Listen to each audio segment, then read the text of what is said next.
Welcome. Welcome to the, what are we doing? 10 tax savings ideas. My name is Susan Sino. I'm with the Spring Point Foundation. I'm your representative here at Monroe Village. So your donations to the Spring Point Foundation stay here at Monroe Village. And I have all kinds of things I can share, but I think really you're more excited about the tax tips, are you not? I'm not sure you are. So I will give you a little more on what we do later, and for those of you I have not visited yet, I will call you and schedule time to visit you just to answer questions and explain all that we do. We work and fund the Resident Financial Assistance Fund, so if you or your neighbor runs out of money, guess what? You get to stay at Monroe Village as long as it's not your fault that you run out of money. And how does that happen? With your donation. You and your neighbors, you donate, and that donation helps you all have what we call peace of mind. So thank you all for your donation. And we do many other things. We have more things coming up with our committee, the Down to Earth Committee, and we'll give you more about that in the beginning of the new year. Are you really excited about tax tips? I have the man for you. Yeah? A little energy? Anybody? Alrighty. Thank you. Just remember, this is all some ideas and tax tips. Every situation, you each have a different situation. Some of these may or may not work. But please, if you have questions, ask them. We're here to help you. So, you may say this doesn't work for me, but it might. So we'd be happy to just brainstorm with you a little bit. If you want, that's all up to you. All right, are you ready? Yes. Yes. Now let's have a warm welcome for our presenter, Bill from Green Oak Consulting.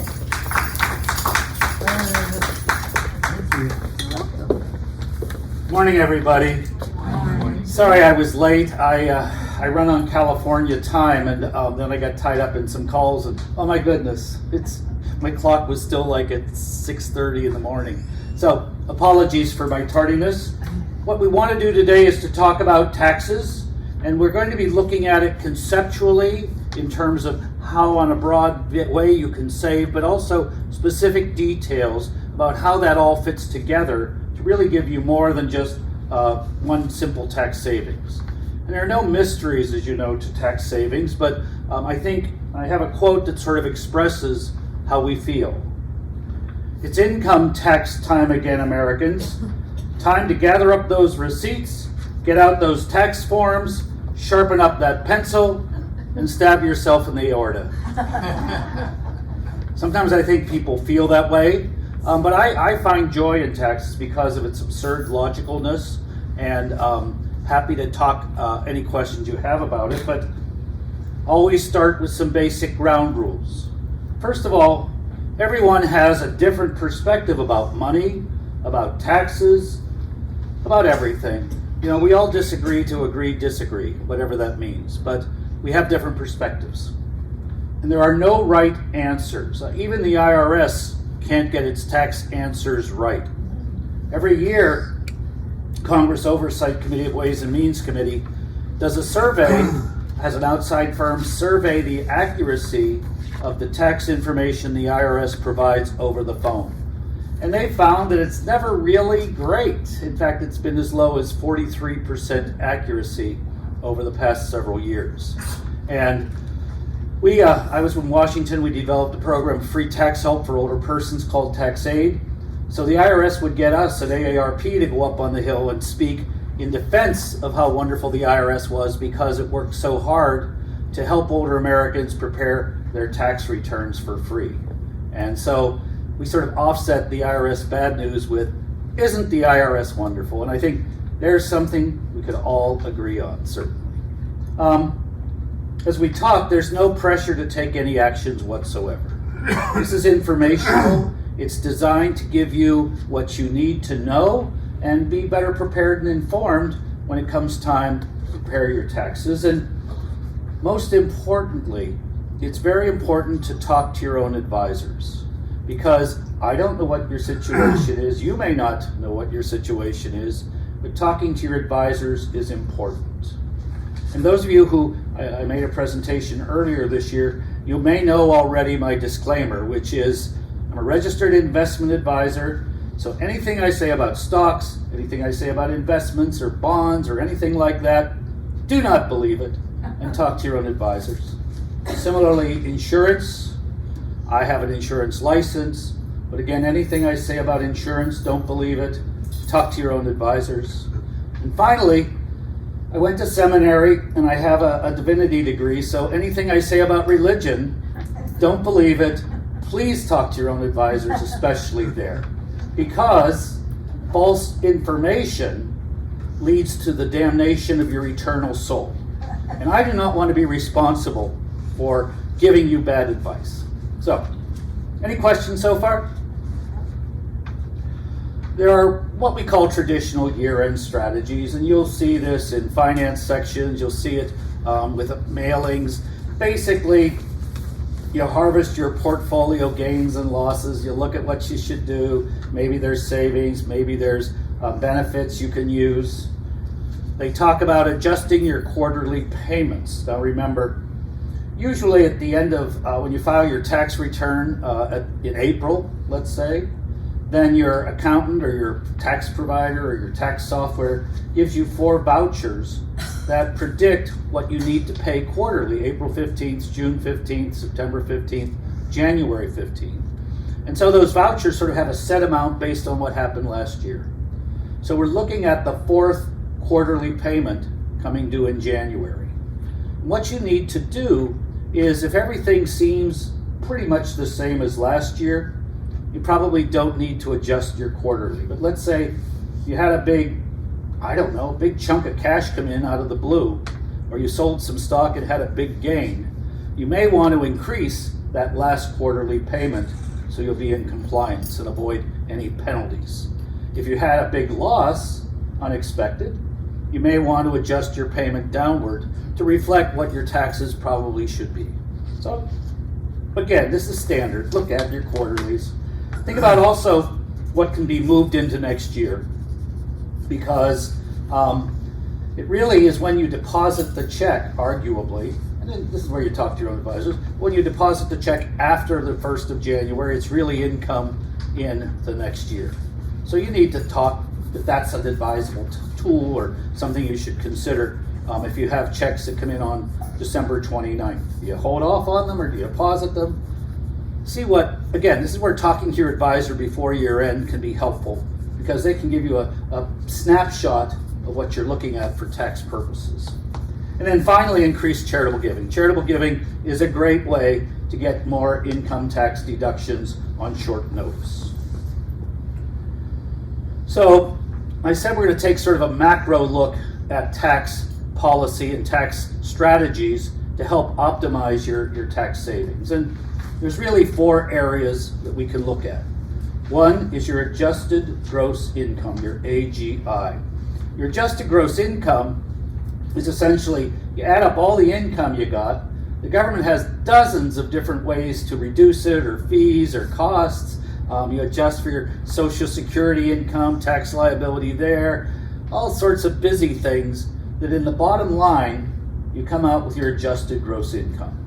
And then you take your adjusted gross income and calculate your deductions, and after that, you figure out what the tax is. So controlling your AGI and your income can be very critical to your long-term placement and tax liability. The savings might be in giving through personal and charitable gifts. Now, there's no tax savings in making personal gifts, but you have one chance every year to make gifts, and we'll look a little bit more at that in detail. And then, of course, charitable giving. Deductions, your Schedule A, your medical deductions, your real estate, your state income tax deductions, and your charitable contributions. And then finally, the holy grail of tax planning is to get a tax credit. The tax credit is awesome, because what happens is after you calculate all of your taxes and you have a tax credit, you take that dollar amount off your taxes. So you efficiently reduce your overall tax liability. The problem is they're hard to get. And so the simple answer is that maybe you should buy an electric vehicle before year end. Picture of a Tesla, forgive me, I'm not recommending buy or sell or anything about Tesla stock. It's just that I could get a picture of an electric vehicle.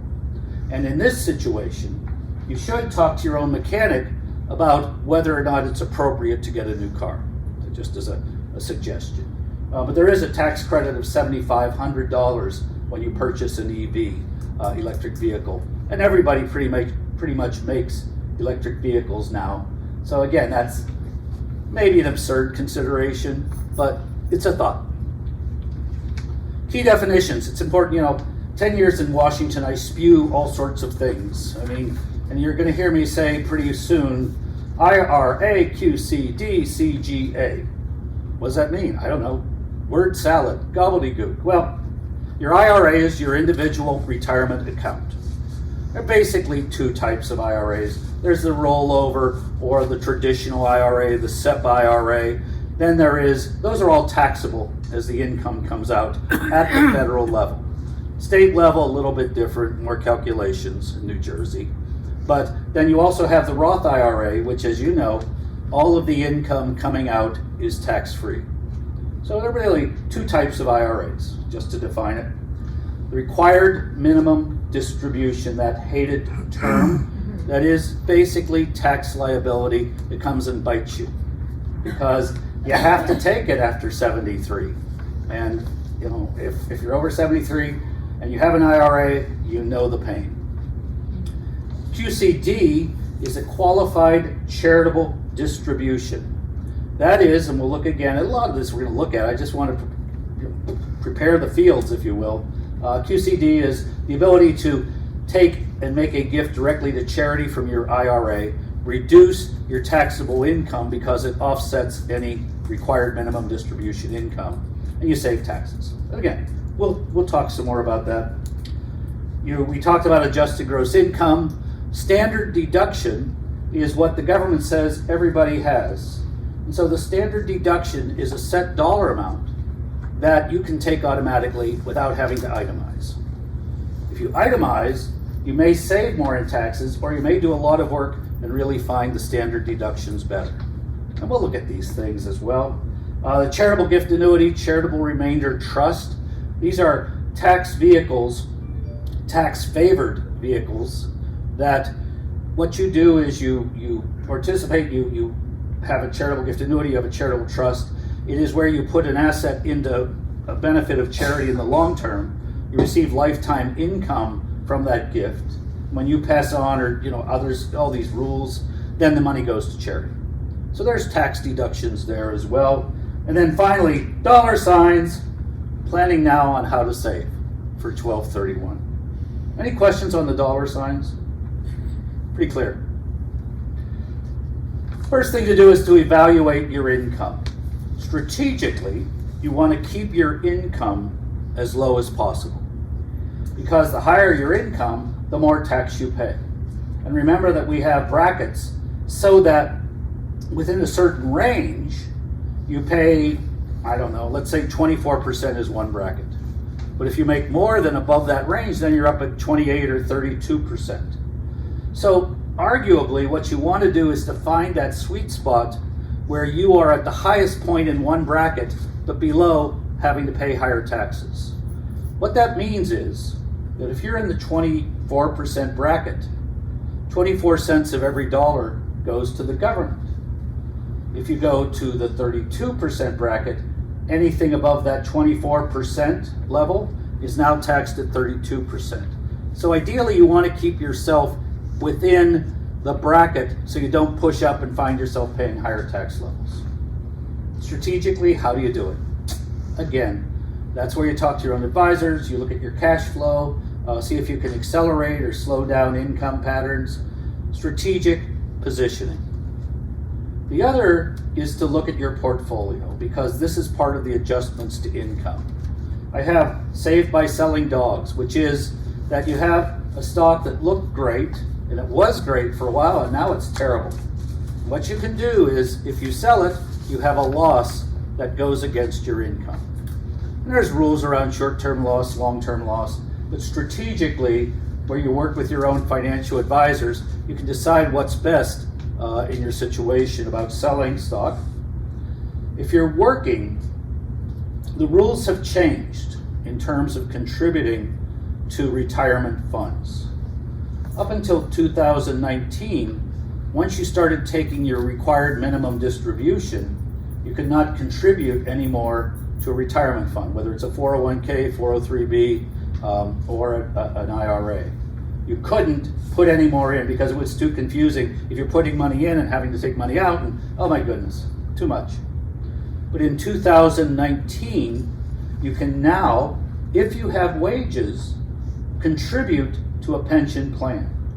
So if you are working, and some people are, you can reduce your wage income, your taxable wages, by contributing to a retirement fund. And that's something new that you couldn't do. And in one community we work with, we have a former Nobel Prize winner. He's 93, and every day the university sends a car to pick him up, take him to his personal lab on the university grounds, and pays him a very nice salary. And now he can chip in nicely into retirement funds because of the change in the rules. So it's an interesting rule. You might not be aware of it. If you have wages, though, it's a great way to reduce those wage taxes. And then I have erased your required minimum distribution using a qualified charitable distribution. And what is a QCD? And again, qualified charitable distribution, QCD. If you're 70 and a half and you have a traditional IRA, you can transfer money directly from your custodian to a charity or charities you want to support. And for every dollar you send over to charities, it reduces your required minimum distribution dollar for dollar until it's zeroed out. And when you do that, then you don't have that income. If you give to charity as a general rule and you have an IRA, you will save money by having your custodian make gifts to charity out of your IRA because it offsets your required minimum distribution. It's an awesome thing, and it's so powerful, but you really need to hear it 5, 6, 7 times. But if you can do it, if you give to charity and you're going to give to charity, it's powerful. And in fact, it's really easy to do. In one community, again, near a different university, there's a lot of like highly competitive retired college professors. They're crazy people. I love them. And what they did one day was they had a race to see who could do the fastest QCD. So everybody lined up in the room, started their computers, and said, okay, who can do a QCD fastest? The winner was 3 minutes. Just go into the web page, set up the thing, send it, push the button, done. If you have a checkbook for your IRA, you can write a check out of your IRA account, give it to the charity, but you have to make sure that the charity cashes the check by December 31st. Because if they cash it after December 31st, your custodian does not see that as fulfilling your RMD. It's a quirk in the rules. If you send it directly from your custodian, they take it out of the account that day. But if you write a check, they don't take it out of the account until they receive it coming through the banking system. So if you're writing checks, make sure you give it to the charity well before December 31st, because charities sometimes are very slow about making deposits. Yes, ma'am, question? If you do this, does it count as a charitable? Qualified charitable distribution. No. Oh. Does it count as, can you count it as a deduction? No, you can't count it as a deduction because it's not taxed money yet. It's untaxed money. So if you're giving to charity, you actually save taxes in the process. That's the thing. And that changes sort of your itemization strategies as well. This is why everything you do in tax planning is integrated and has one part changes the other. And it's more than just doing one thing. It's having a philosophy of tax, if you will, that allows you to do different things and understand all of the moving parts where you can make the most of everything you're trying to do. So if you do a qualified charitable distribution to a charity, please tell that charity that you are doing it, that they should expect a check from your custodian, whoever or whatever that is, and that way the charity can say thank you. The charity can understand when it gets a check what it represents. Sometimes some of these custodians, what they'll do is if they have 5 people sending money to a charity, they'll send the charity one big check. And they won't tell them what it represents. And so if I'm a charity, I don't know what to do with this. And knowing that you are doing this, that you've told them that you expect $1,000 from my Vanguard IRA, good, they can do it. So it's very important to share that information with everything. How do you, if Yeah, you question. don't- I have an IRA. I don't have a checking account in the IRA. No. Just So what? your custodian, tell your custodian to send the money. And you can do that online, you can call them. My custodian. You mean my tax advisor? No, your custodian is, let's say that your IRA is held by Schwab or Vanguard or Fidelity or the Chase. bank, Yeah. Chase. Yeah. Chase would have a form online, or you can call in on the toll-free line and tell them what you'd like to accomplish. And they will send it directly for you. Really? Yeah. I hope that's right. Well, if you have any questions, tell Susan, she can come help you. Yeah. Or she can call me and I can help you. Good. Okay? Thank you. Because it is fairly straightforward process. Okay. Okay? A lot of people don't have the checkbooks, but those who do, they need to be aware of it because they'll be hurt badly if they don't. I usually give charitable donations at the end of the year. People give charitable donations at the end of the year. Also, remember that 35% or so of people who take their required minimum distribution take that annually in December. So just as a matter of fact, there's different strategies around how to take your required minimum distribution. And some people follow the strategy of, I want to let it grow all year so that I'll leave money in, so then ideally it'll be better than if I don't. Other people say I need the money, I take it every month. Some people take it quarterly. What is this called again? It is called the Qualified Charitable Distribution. QCD in the definitions. Okay. What's new this year about the Qualified Charitable Distribution is that you can now have a custodian send $50,000 or up to $50,000 to a charity, and in exchange, the charity will issue a charitable gift annuity to you. This is new. It has just happened as effective January 1st, 2023. And we'll look at some of the rules around this, but it is a new thing. It is radical in many ways because you can make a transfer of your RMD in exchange for a different income stream going forward. The problem is with the government, there's always red tape and bureaucracy and rules to address it. And so you can do it in 1 year, tax year only. You can only do it once. You can't do one every year at this point. It's a one-time thing. Now, over time, we think that legislatively we'll be able to do it every year, but for now it is one time only. And the payment you receive in your gift annuity from this way is fully taxable. So again, you're not avoiding taxes, but you're changing the mechanism that you have income coming to you. It can only be for you and your spouse. It can't be for anyone else. And there's no charitable deduction associated with it, just as the same as if you were doing a qualified charitable distribution outright. There's no tax deduction created because, again, it's dollars that the taxes have never been paid on. And the government wants its money.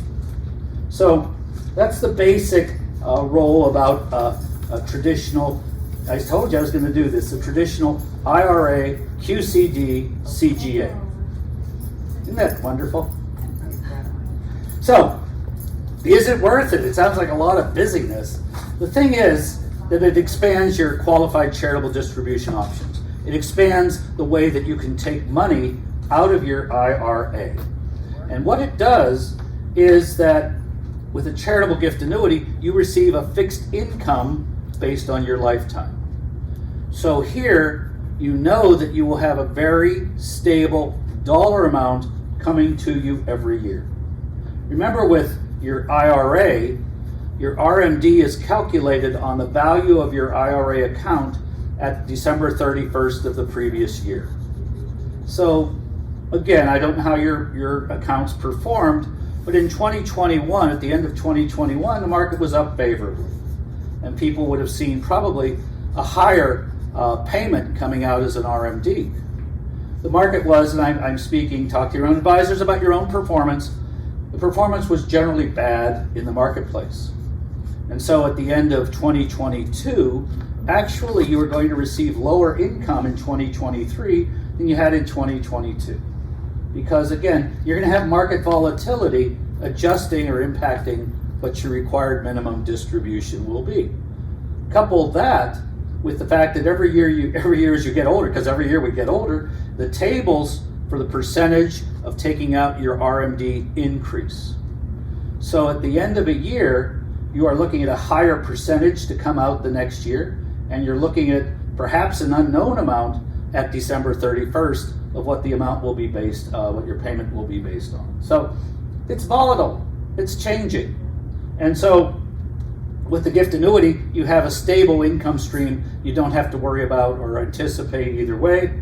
It diversifies your portfolio. The diversification is very important. You don't want to have all your eggs in one basket. And it increases your support to charities that matter to you. And so there's a lot of benefits to do it. And at the same time, you're doing good where you want to have that good happen. Are there any questions on these sort of rules? Good. So, how is this different from a traditional charitable gift annuity? Because, many people do CGAs, they know them well, and this is different. Because with a traditional charitable gift annuity, you can do it anytime. You can do as many as you want. It isn't just once allowed and that's it. Also, in a traditional charitable gift annuity, the income stream you receive is partially taxable and partially tax-free up to your life expectancy, because the money you put in was after-tax dollars. You're getting your principal back. It's not taxed. It can be for you and anybody else you want it to be for. It doesn't have to be for a spouse. We have, my best illustration of this is we had two sisters. And the older sister was not in great health, and the younger sister was very affluent and capable. Maybe her health was a little bit suspect too. So what she did was she created a charitable gift annuity with a charity that would pay her sister enough money every year to stay in assisted living no matter what happened. And so when she did this, whatever happened, she was assured that her sister would be covered and her expenses would be met. And at the same time, the younger sister got a great income tax deduction for doing it. So you can do it for yourself and some other person, you can do it for some other person, you can do it for a spouse, you can do it for a child. At a certain point, if the person's too young, it doesn't work tax-wise under the regs, but basically you're free to do it. And most importantly, with a traditional charitable gift annuity, you create an immediate partial income tax deduction because it is a gift to charity with after-tax dollars. The other thing that's important to know is the rates for charitable gift annuities increased on January 1st of this year.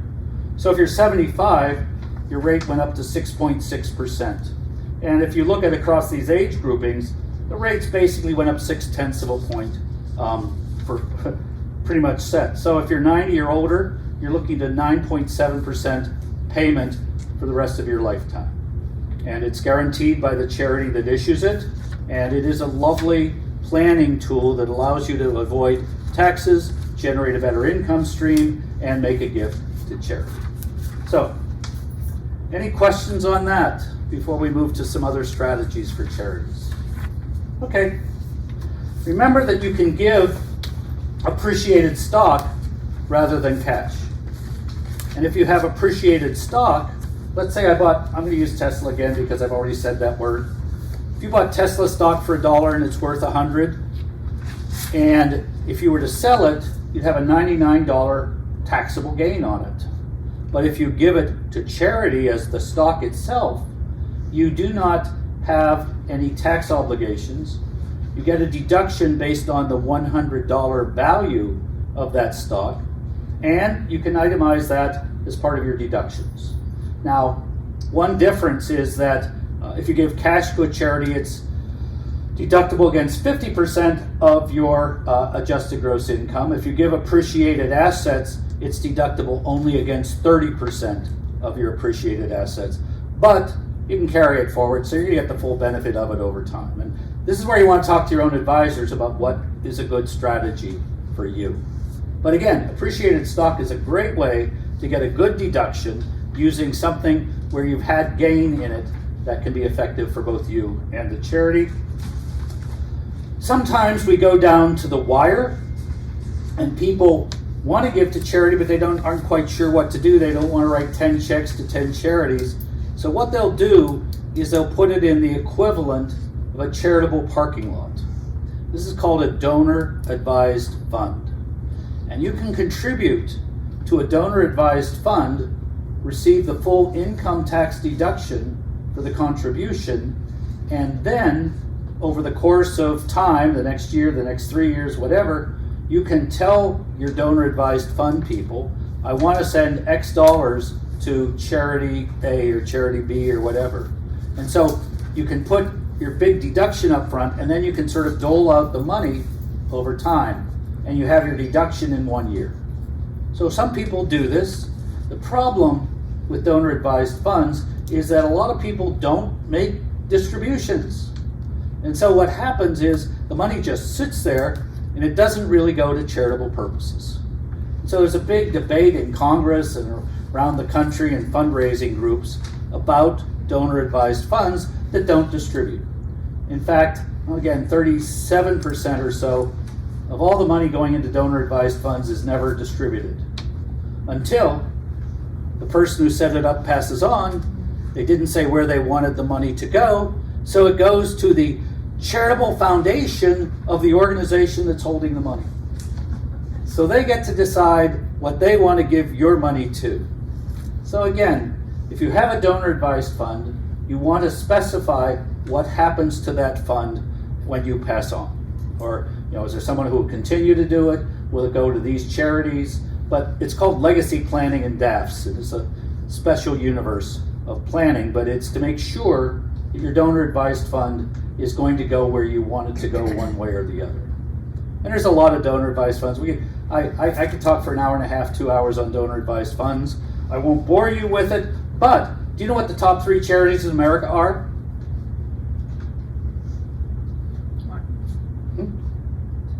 Number one is Number one is Fidelity Donor Advised Fund. That is where more money goes into the donor advised fund, to that charity, if you will, commercial charity, than any other charity in America. Number 2 is the Schwab Donor Advised Fund. And again, they have more money than anybody else. And then Vanguard is the third. Along behind it, you'll see maybe the Land Conservancy, Nature Conservancy. You might see Salvation Army. But these donor advised funds have now really dominated the charitable giving world in many ways. And so it's an interesting situation. I'm sorry, I digress. I love talking about donor advised funds for giving. Another way you can use your charitable strategies is that as long as you have a check in the mail to the charity that's postmarked by December 31st, it counts to this year. And remember, the only exception to that is if you're writing a check from your IRA fund to a charity, that has to be cashed before December 31st, just as a side note. You can also make a gift by credit card. Every charity has a Donate Now button or, you know, here's what you can do. And if you do that on December 31st, and you use a credit card to make that gift, you may not pay the money until the next billing cycle in January, but you do have the income tax deduction for that year. So it's just to make sure, you know, in the old days, back before we had computers, you know, a lot of charities would make sure that someone was sitting in the office until 5 p.m. on December 31st. Because there was always someone who would run in with a last minute check to make sure they got it in before year end. So we just like to know the rules, drop it in the mail, use a credit card, and you're good for this year. And then finally, make sure you get a receipt. No one, I've not seen a lot of audits of people's charitable giving unless you are giving away $1 million a year or something. And so make sure you get a receipt just for your own records to make sure that the charity has received it, that your money is going to the purpose you intended it to do. So these are some other charitable strategies that you want to consider. Where are my clothes? Goodwill. I needed the income tax deduction. Would a canceled check be a receipt? I'm sorry? Wouldn't a canceled check be a receipt? It can be, but under the law, the charity is supposed to acknowledge a gift to you within a certain time frame and send a letter. So, I mean, a canceled check could perhaps stand up. You know, if you're audited, and I think the odds of being audited for your charitable giving are fairly unlikely. But again, I think that we have a social responsibility to be fair and accurate and make the system work. In this situation, you can give used goods to charity. Your ability to give those gifts has a $500 ceiling on what you can do if you don't have literally an itemization of, you know, one shirt from Brooks Brothers, good condition, $3. You have a long list, literally a laundry list of all the things you've given to them that could be used as a higher amount, just as a strategy. Again, it's a lot of work to do that. You know, you just throw all this stuff in a big plastic bag and dump it at the, you know, reception gate of a charity. So, but you can do that, $500 off the top. Yes, ma'am. Do they have to acknowledge your list? Do they have to sign your list or acknowledge? They would have to acknowledge the list. Usually, when we've done it, it's basically a form you fill out. You say, yeah, used goods, household goods, cookware goods, gifts, and then it's up to you to value it. But they have to sign it, so the person who picks it up in a village like this, Mm-hmm. the person who picks it up would have to put their name on that. Right, they'd have to give you a receipt. They should give you a receipt. But again, if you have a detailed list, literally a detailed laundry list, then I think you'd want to go into their offices and work it through with them. But again, here we're looking at ways to save, I don't know, maybe $1,000, which then would say, well, it saves $240, but is it worthwhile? This is, again, the nuances of how much is the deduction worth to you and what do you want to do to get it. So anyway, there is a deduction without documentation of $500. Let's talk about medical deductions because there's been a lot of changes. They've been so inconsistent, but the bottom line is you can deduct medical expenses in excess of 7.5% of your adjusted gross income. About 8 years ago, give or take, they raised this to 10%. And then they went, oh, all those old people, that's tough. So if you were over 65, about a couple years later, they changed it and said, oh, if you're over 65, it's 7.5%. If you're under 65, it's 10. And then it was, everybody gets 7.5%. I mean, this is how our government works, arguably. But so if your adjusted gross income is $100,000, your medical deduction is equal to anything better than $7,500, 7.5% of $100,000. But let's say that you have a $10,000 required minimum distribution in that $100,000. If you did a qualified charitable distribution for $10,000, your income is now $90,000, and that means that there is $750 lower tax threshold. So when you lower your adjusted gross income, as we've talked about, you lower the threshold for your tax ability to deduct medical expenses. Again, all of these things sort of balance and work together. And the more that you can strategically minimize your income, optimize your deductions, the more you can benefit. So the lower your AGI is, the better off you are. Now, also in medical deductions, if you paid an entry fee, a portion of that can be deductible as a medical expense. Also, if you have long-term care insurance policy, those premiums, as long as it's considered a tax-permitted policy, can be deducted as well. Pharmaceutical, medical, your Part A, Medicare deduction, all of this can contribute to your medical deduction to get above that 7.5% threshold. Any questions on that? Yes? If here we get a deduction also though, because part of our monthly fee is medical. Yes. We get a. The monthly deduction is part of that as well. The other is that when we look at itemization, remember that you may get a credit for property taxes that are paid as well. Right. And that could be another number to calculate in your deductions if we look at the question of whether to deduct or not. Okay, good question. I mean, this is why all these little pieces come together to form an effective tax strategy, bringing all the parts together. So the question is standard deduction versus itemizing your tax return.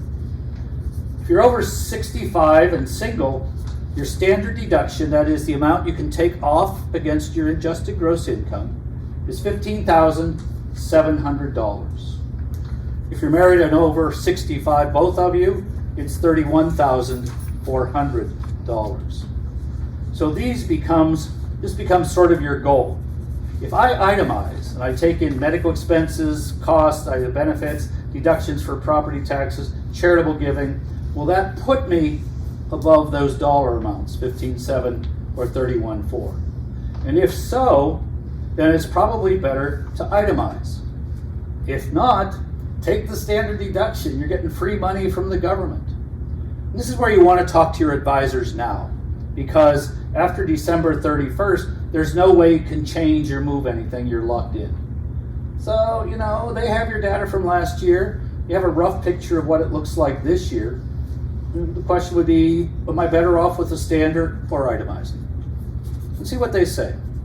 And if they go, it's really close, then you can decide to maybe expand your deductions this year. Prepay or put the money in a donor advised fund, push your charitable deduction up, give the money away next year. It's a strategy. In fact, some people do what we call bunching is the term. Bunching is where I know that I'm going to have all of these costs over the next 3 years that are deductible. So I'm going to pay 3 years of charitable giving into a donor advised fund. I'm going to prepay everything I can prepay that's deductible. I can prepay my, medical insurance, whatever. And then this year I get a huge deduction. And then the next 2 years I take no deductions because I've done everything in 1 year and I get free money using a standard deduction. So you bunch all your deductions in 1 year and then you sort of free ride, if you will, on the standard deduction for a year or two after that.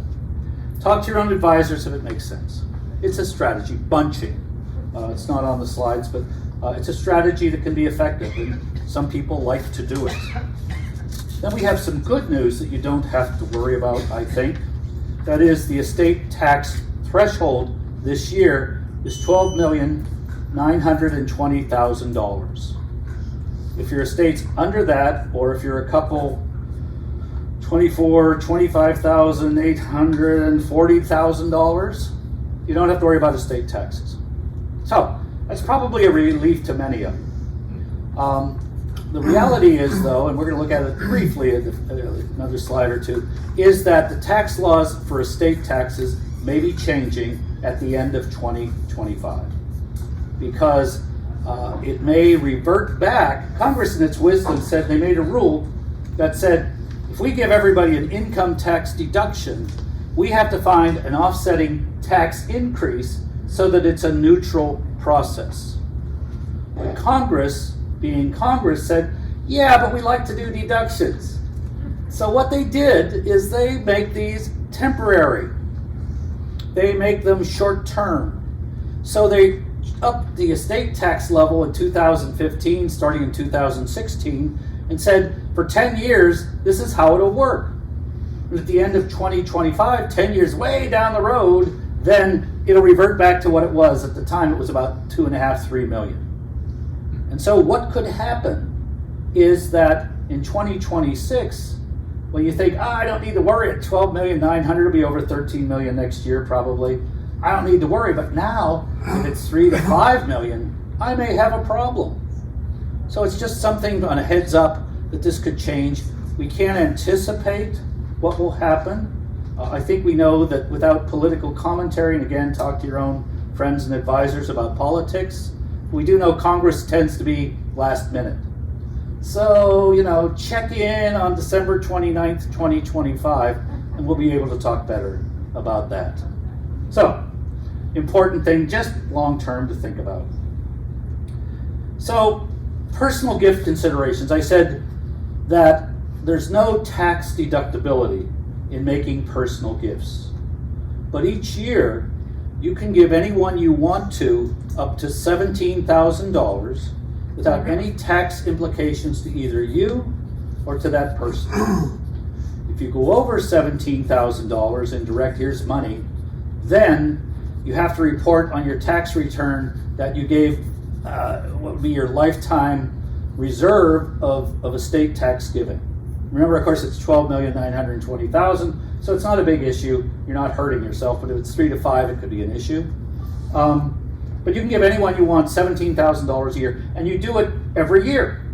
So December 31st comes, you're out of time to use it this year. If you want to lower your overall estate, you want to give away as much as you can without any tax problems. So giving $17,000 to everybody each year is a way to reduce your overall estate. Now, you can go over $17,000 so long as you are paying medical expenses for someone or educational expenses for someone that you send directly to the provider. I can't give my friend who's sick $10,000, or let's make it 20 so I'm over 17. I can't give them $20,000 to help them pay their medical bills because that would be over my allowed $17,000 limit. But I could send $20,000 to the hospital to reduce their bill, and that's perfectly fine. If I have a kid in college, I could send $100,000 to the university, and that would be fine too, because it's going direct for their benefit. So that's allowed. And the other area of personal gift considerations is the 529A plans. 529A plans are a mechanism designed to pay educational expenses. And the money grows tax-free inside of them. And what happens, usually grandparents do this for grandchildren. As a general, this is how it pretty much works, or parents can do it. But so let's say you have a new grandchild this year. You want to assure that they'll have money for college or even high school. And so you can set up a 529A plan, and you can preload it, or you can, in a sense, preload 5 years of that $17,000. Which says that if you open a 529A plan for someone, you can put $85,000 in it, which would be 5 years of the $17,000. So those are the exceptions to that $17,000 rule, but this is the tool that you can do every year. Yes, ma'am? Can you pay for student loan debt? Can you pay for student loan debt? I mean, if you took X amount of dollars and put it in this 529. 529A plans can pay up to $10,000 of student loan debt. Under the new, that rule just changed. Is that in addition to the $17,000 you can give to your grandchild? No, I'm saying, can you give your grandchild $17,000 directly? Yes. Can you pay off a student loan for a grandchild using just outright? I don't think that counts as an educational expense. I think that would be a gift. Or you could give them the money. It's a tricky area on the student loan.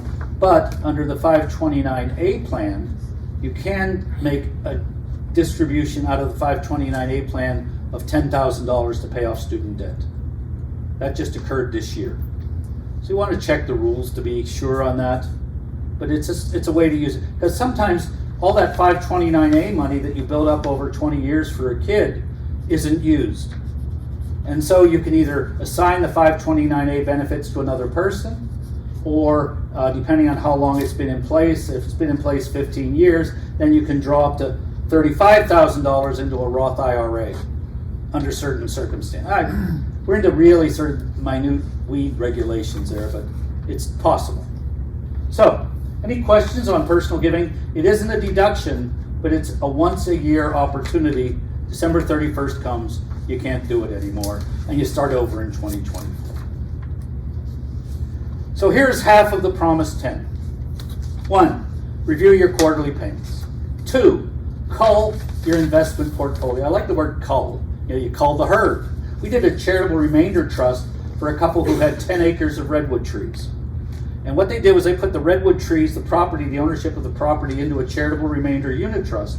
And then every 10 years or so, they have an arborist who comes in and evaluates which trees are fully mature, which trees need to be cut out, which trees need to grow better. And so they cull the forest. And what happens is that if I own that property, I get money because that redwood stuff isn't free, right?